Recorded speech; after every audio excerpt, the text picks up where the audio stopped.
शिवाजी महाराज हे राजे झाल्यानंतर संपूर्ण गावागावात शांती पसरली. शेतकरी सुद्धा आता निर्धास्तपणे शेतामध्ये राबू लागला होता आणि स्त्रियांचं रक्षण, स्त्रियांचा मान हा तर माझ्या शिवराजांचा धर्मच होता. स्वराज्याचं कधी सुराज्य झालं हे समजलंच नाही. माझा राजा 50 वर्ष जगला. मायबाप किती वर्ष? 50 वर्ष. तुम्ही किती जगता ना याला महत्व नाही हो, तुम्ही कसं जगता याला फार महत्व आहे. कसं जगावं तर माझ्या छत्रपती शिवाजी महाराजांसारखं जगावं. राजे आले आणि या पृथ्वीवर अशी खून करून गेले की जोपर्यंत आकाशात सूर्य असेल, चंद्र असेल, तोपर्यंत माझ्या राजाची कीर्ती सुद्धा असेल. जगावं तर माझ्या छत्रपती शिवाजी महाराजांसारखं, माझ्या शंभू सारखं जगावं. आणि काय असतं ना, अशी जी भारी भारी माणसं असतात ना, ती खूप दिवस नसतात हो आपल्या जवळ, खूप दिवस नसतात. देवाला पण करमत असेल का हो त्यांच्याशिवाय? नसेल करमत. एकतर ते पवित्र आत्मे खाली पाठवतानाच देवाचं अंतःकरण जड झालेलं असतं. म्हणूनच कदाचित माझ्या पांडुरंगाने माझ्या शिवराजाला लवकर बोलून घेतलं असेल. बाबा या बाबा. हा, बघता बघता 1680 उजडला. 1680 23 मार्च 1680चा तो दिवस. मायबाप, माझ्या छत्रपती शिवाजी महाराजांना सतत ताप येऊ लागला. म्हणे रक्त अतिसार झाला होता. रक्त अतिसार म्हणजे रक्ताच्या जुलाब. त्या जुलाब काही थांबे ना, रक्त अतिसार काही थांबे ना. राजांची तब्येत खलावत गेली हो. राजे असक्त होत गेले. राजांचं शरीर हे क्षीण होत चाललं होतं. आता माझा राजा, अंथरुणावर पडलेला माझा राजा, आता फक्त आपली मान आणि हलके हलके डोळेच असे फिरू शकत होतं. परंतु माझ्या राजाच्या चेहऱ्यावर दिसत होतं की माझ्या राजाला अजूनही उठायचंय. तुमच्या आमच्यासाठी अजूनही लढायचंय, या स्वराज्यासाठी अजून लढायचंय. परंतु राजे उठू शकत नव्हते. राजांच्या कडेने सगळे मावळे, सगळे सरदार हे रडत होते आणि माझा राजा हा अंथरुणावर पडून होता. ज्या वेळी मृत्यू समोर आला त्या वेळेस हे कडेचे मावळे सरदार म्हणायचे, राजा तुम्ही व्हा बाजूला, या मृत्यूशी आम्ही सामोरे जातो, या मृत्यूला आम्ही आमच्या अंगावर घेतो.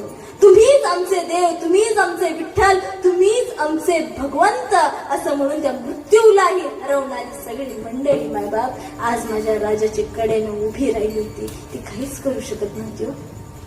राजांना माहिती होतं काय, की आता आपली जायची वेळ आलेली आहे. राजांनी हंबीरराव मोहिते, सूर्याजी मालुसरे, हिरोजी फर्जंद यांच्यासारख्या अनेक मावळ्यांकडे आपली नजर टाकली आणि त्यांना सांगू लागले, तुम्ही दुःखी होऊ नका हो, तुम्ही शोककूल होऊ नका, तुम्ही नाराज होऊ नका. ज्याला जन्म घ्यावा लागतो त्याला जावेच लागतो. मृत्यू हे अटल सत्य आहे आणि मृत्यू जर अटल सत्य असेल तर मग शोक कशासाठी, त्याचं दुःख कशासाठी. आता आमची श्रीजींकडे, माता तुळजा भवानीकडे निघण्याची वेळ आलेली आहे. आता आम्हाला त्यांचं नामजप करायचंय, त्यांचं स्मरण करायचंय. कृपा करून आता तुम्ही सगळेजण बाहेर व्हा. या स्वराज्यासाठी आम्हाला जे काही करणं शक्य होतं ते आम्ही केलं. परंतु आता या स्वराज्याला सुद्धा राम राम करून आता फक्त माता तुळजा भवानीचं नामस्मरण करण्याची वेळ आलेली आहे. कारण पुढचा येणारा क्षण खूप महत्वाचा आहे हो माझ्यासाठी. आणि आता माझ्याकडे काही क्षणच उरलेत. कृपा करून तुम्ही सर्वजण बाहेर जा. ते हंबीरराव मोहिते, ते सूर्याजी मालुसरे, ते हिरोजी फर्जंद जेव्हा जड अंतकरणाने आणि भरलेल्या अंतकरणाने आणि जड पावलाने जेव्हा बाहेर निघू लागले असते, राजांना सोडून, माझ्या राजाला एकांतात सोडून जेव्हा ते बाहेर जाऊ लागले असते, रडत रडत ते बाहेर निघू जात होते. ज्या राजाच्या जीवावर आल्यानंतर एका क्षणाचाही विचार न करता ही सगळी माऊली स्वतःचा जीव ओतायला तयार होती. परंतु आज ती काहीच करू शकत नव्हती माझ्या राजासाठी. एक एक जण रडत रडत बाहेर निघू लागले त्या दलालातून. मला सांगा, जेव्हा तो हिरोजी फर्जंद कुठला तो आग्र्यामधला हिरोजी पर्जन जेव्हा बाहेर निघू लागला असेल मायबाप, तेव्हा तो मागे वळून माझ्या राजाला म्हणत असेल का हो राजे, जेव्हा आपण आग्र्यामध्ये पकडलो गेलो होतो ना राजे, तेव्हा मी तुमच्या त्या बिछाण्यावर झोपलो होतो आणि तुम्हाला सुखरूप त्या मृत्यूच्या दारातून बाहेर पाठवलं होतं. तसंच राजे आता मी झोपतो ना राजे, तुम्ही व्हा ना बाहेर.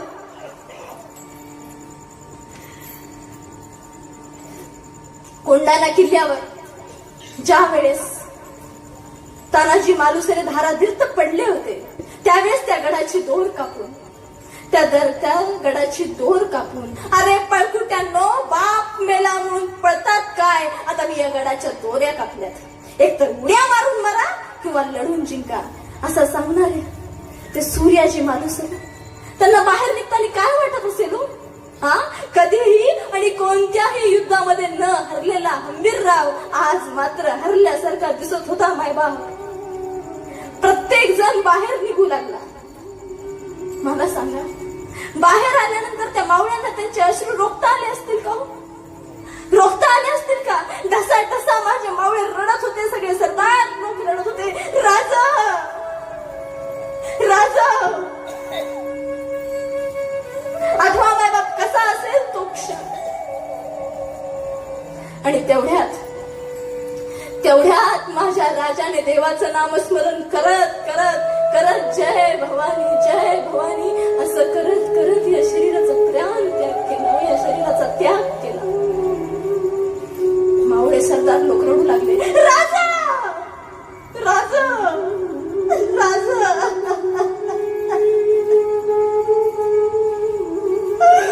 राजा उठा, राजा तुम्हाला आमच्यासाठी उठावं लागेल, राजा तुम्हाला या स्वराज्यासाठी उठण्याशिवाय भाग नाही, राजा तुम्हाला उठावंच लागेल.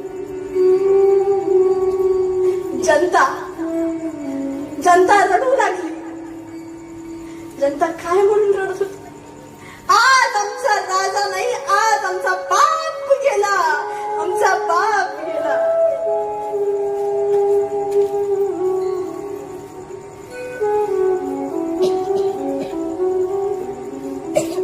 मायबाप, तो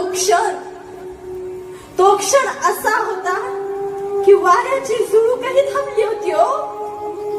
जणू तो सह्याद्री ढसा रडत होता.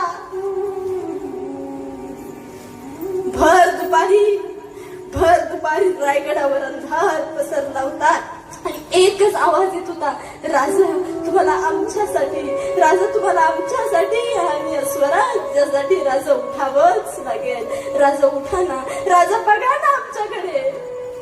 केवळ हाच आवाज येत होता माझ्या राजाने या शरीराचा त्याग करताना काय केलं? देवाचं नामस्मरण केलं. एवढा मोठा राजा होता, त्याला माहित होतं की देवाच्या नामस्मरणाशिवाय काही उपयोगाचं नाही. मायबाप, लक्षात ठेवा, तुमच्या या जीवनातला प्रत्येक एक क्षण खूप महत्वाचा आहे. तो तुम्ही वाया घालू नका. तो